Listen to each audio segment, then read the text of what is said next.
SCO اعلامیہ میں پاکستان کے دہشت گردی سے متعلق موقف کی تائید، جعفر ایکسپریس کوزدار میں حملوں اور پہلگام واقعے کی مذمت کر دی۔ ایران پر حملوں کی بھی مذمت، اعلامیہ میں کہا گیا ہے حملے ایران کی قومی خود مختاری کی خلاف ورزی ہیں۔ ریاستی خود مختاری، علاقائی سالمیت اور عدم مداخلت بنیادی اصول ہیں۔ شنگھائی تعاون تنظیم نے فلسطین میں فوری اور پائیدار جنگ بندی، انسانی امداد کی فراہمی پر زور دیا۔ مشترکہ اعلامیے میں کہا گیا کہ افغانستان میں جامع نمائندہ حکومت ہی دیر پا استحکام کا راستہ ہے۔ دہشت گردی کے خلاف جنگ میں دوہرے معیار کو قبول نہیں کیا جا سکتا۔ دہشت گردوں کی سرحد پار نقل و حرکت سمیت تمام پہلوؤں کا مؤثر انداز میں مقابلہ کیا جائے۔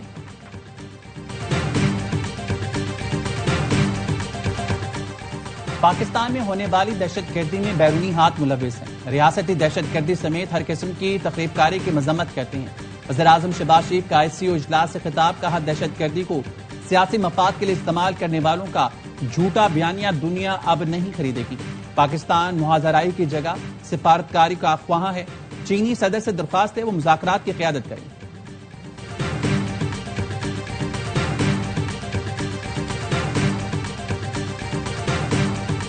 وزیراعظم شہباز شریف اور ایران کے صدر مسعود پزشکیان کی ملاقات۔ وزیراعظم نے کہا ایرانی صدر کا دورہ پاکستان تعلقات کو مزید بہتر اور مضبوط بنانے میں مددگار ثابت ہوا۔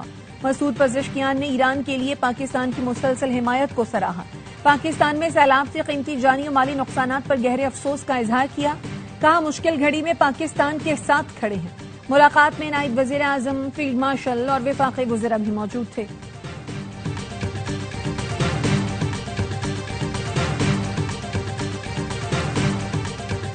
ہماری پالیسیز کا محور عوام کی ترقی ہونی چاہیے۔ گورننس میں بہتری کے لیے باہمی تعاون بڑھانا ہوگا۔ عدم مداخلت کی پالیسی پر عمل پیرا ہوتے ہوئے چیلنجز پر قابو پانا ہے۔ چینی صدر کا SCO سمٹ سے خطاب، کہا ابھرتے چیلنجز کا سامنا کرنے کے لیے ہم سب کو متحد ہونا ہوگا۔ چین کے صدر نے SCO ترقیاتی بینک کے قیام کی تجویز پیش کر دی۔ روسی صدر پیوٹن نے کہا روس اصولوں پر قائم ہے، دوسروں کے نقصان پر اپنی سلامتی یقینی نہیں بنا سکتا۔ یوکرین بحران کی بنیادی وجوہات کا حل ضروری ہے۔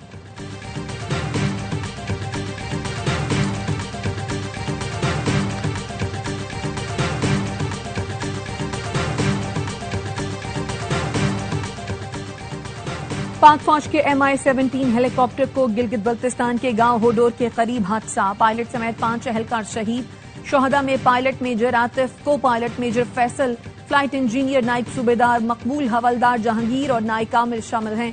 حادثہ معمول کی تربیتی پرواز کے دوران تکنیکی خرابی کے باعث پیش آیا۔ صدر، وزیر اعظم اور وزیر داخلہ کا ہیلی کاپٹر حادثے پر افسوس کا اظہار، کہا شہداء کے لواحقین کے غم میں برابر کے شریک ہیں۔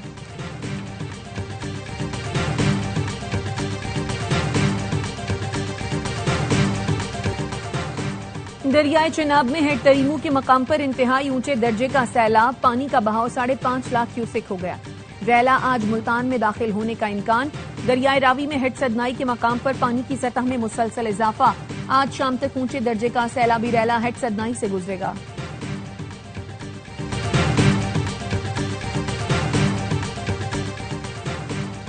وزیر اعلیٰ پنجاب مریم نواز کا جھنگ میں سیلاب سے متاثرہ علاقوں کا دورہ، ریسکیو اور ریلیف سرگرمیوں پر بریفنگ دی گئی۔ وزیر اعلیٰ کی ریسکیو اینڈ ریلیف آپریشن کا دائرہ بڑھانے کی ہدایت، کہا عوام کے جان و مال کا تحفظ ترجیح ہونی چاہیے۔ وزیر اطلاعات پنجاب عظمیٰ بخاری کا پریس کانفرنس میں کہنا تھا بھارت نے وفاقی حکومت کو ایک نئے سیلابی ریلے سے آگاہ کیا ہے۔ پنجاب سپر فلڈ کی زد میں ہے، 37 افراد جاں بحق ہو چکے ہیں۔ مریم نواز کی حکومت نے کسی غیر قانونی سوسائٹی کو NOC نہیں دیا، نئی آبادی منظم طریقے سے NOC کے تحت بنائی جا رہی ہے۔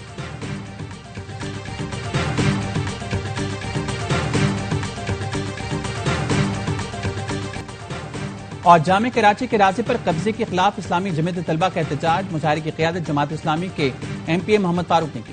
کہا جو پارکس اور پلاٹس پر قبضے کرتے رہے وہ آج تعلیمی اداروں تک پہنچ چکے ہیں۔ MKM کے اراکین اسمبلی نے جامع کراچی کی زمین پر قبضے کو تعلیمی اداروں کی خود مختاری پر حملہ قرار دیا۔ کہا جامع کراچی کے تحفظ کے لیے قانون سازی کی جائے، حکومت سندھ اور عدلیہ جامع کراچی کے اراضی پر تجاوزات یا قبضے کی کوشش کو روکے۔ بھارتی ہائی کمیشن نے وزارت آبی وسائل کو دریائے ستلج میں 2 مقامات پر پانی چھوڑنے سے آگاہ کر دیا۔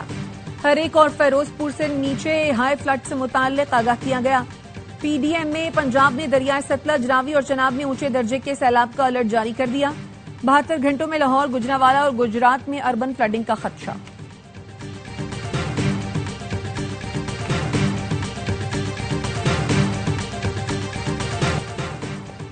سیلاب میں لوگوں کے گھروں کو نقصان ہوا تو بنا کر دیں گے، آبی گزرگاہوں پر قائم گھر نہیں بنا کر دیں گے، پہلے انسانی جانوں اور مویشیوں کو بچانے کی کوشش کریں گے، بیراجز کو بھی محفوظ رکھنا ہے۔ وزیر اعلیٰ سندھ مراد علی شاہ کی فلڈ کنٹرول روم کے دورے کے بعد گفتگو، کہا این ڈی ایم اے کے مطابق گڈو بیراج پر 11 لاکھ کیوسک پانی آئے گا، 8 سے 11 لاکھ کیوسک کا مطلب سپر فلڈ کی صورتحال ہوگی۔ کوٹری بیراج پر جامشورو کے مقام پر پانی کی سطح میں اضافہ، منجنت سہون کے متعدد دیہاتی علاقے زیر آباد ہیں۔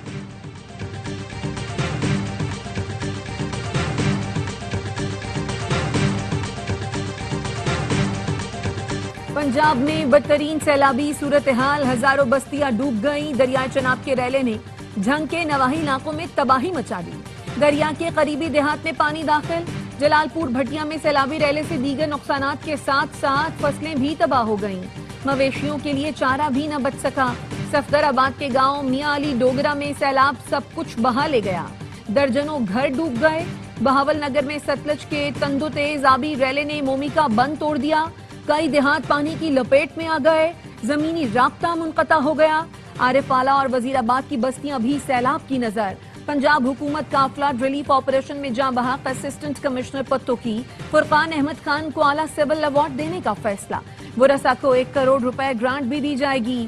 فرقان احمد کینسر کے مریض ہونے کے باوجود 4 دن سے فلڈ ریلیف ڈیوٹی کر رہے تھے۔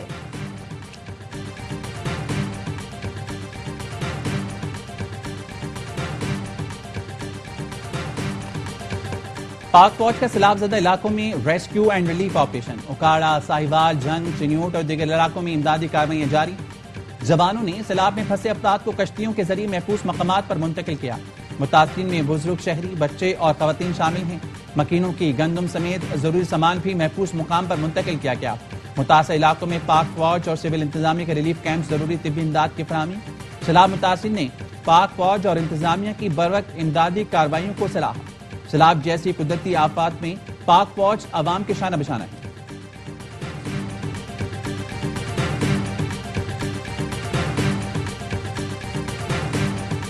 گورنر سندھ کامران ٹیسوری کا گورنر پنجاب سردار سلیم حیدر سے رابطہ، سیلاب سے جانی و مالی نقصان پر اظہار افسوس، پاک افواج اور انتظامیہ کے ریسکیو کاموں کو سراہا، گورنر سندھ نے کہا سیلاب متاثرین کے لیے 1 کروڑ روپے کا امدادی سامان روانہ کر رہا ہوں، سیلاب متاثرین کی مکمل بحالی تک میں ہر طرح سے آپ کے ساتھ ہوں۔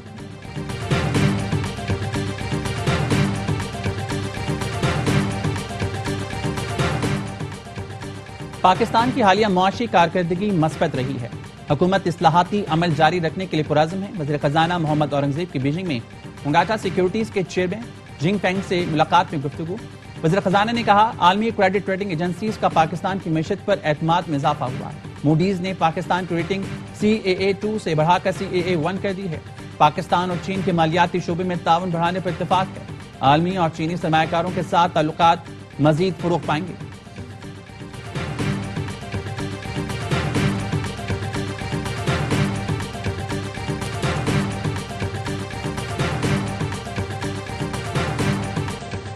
اور افغانستان میں 6 شدت کے زلزلے نے تباہی مچا دی، جاں بحق افراد کی تعداد 800 ہو گئی، 2500 سے زائد زخمی، امریکی جیولوجیکل سروے کا کہنا ہے زلزلے کا مرکز صوبہ ننگرہار کا شہر جلال آباد کے قریب اور گہرائی 8 کلومیٹر تھی۔ افغان حکومت کے ترجمان ذبیح اللہ مجاہد کا کہنا ہے زلزلے سے جانی اور مالی نقصان ہوا، مقامی حکام اور علاقہ مکین امدادی سرگرمی میں مصروف ہیں۔ وزیراعظم شہباز شریف کا زلزلے میں جانی اور مالی نقصان پر افسوس کا اظہار، کہا غم کی گھڑی میں افغان بہن بھائیوں کے ساتھ کھڑے۔